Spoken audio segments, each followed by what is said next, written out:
Europe 1, bonjour, Raphaël Duchemin.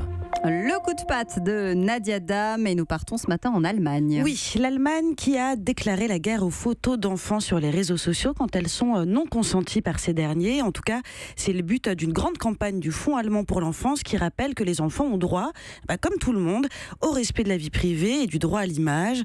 Donc ils incitent les parents à réfléchir avant de poster des photos sur Internet. Et c'est pas la première fois qu'une instance de protection de l'enfance alerte les citoyens sur cette pratique qui est devenue très courante. C'est même devenu tellement répandu que ça a désormais un nom. On appelle ça le sharenting en anglais, ça vient de sharing, partage, et parenting, parental. Et en français, on appelle ça un gros relou. Alors on les connaît, ces gros relous, voire on les soi-même.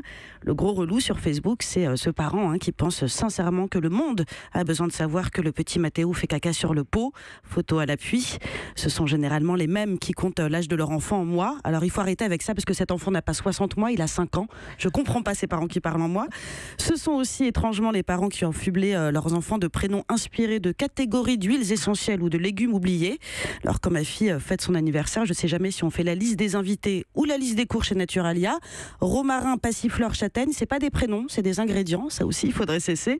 Alors s'il n'est pas forcément question de rien partager du tout, mais simplement de réfléchir, je crois qu'il y a quand même des parents à qui il faudrait purement et simplement interdire de posséder une connexion Internet pour endiguer leur pouvoir de nuisance.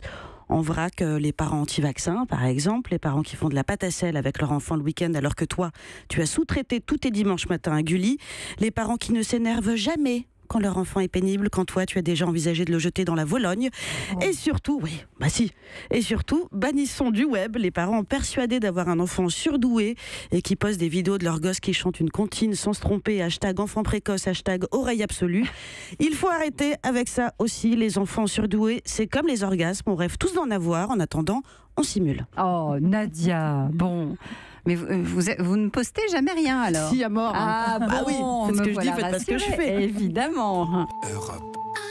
Europe 1.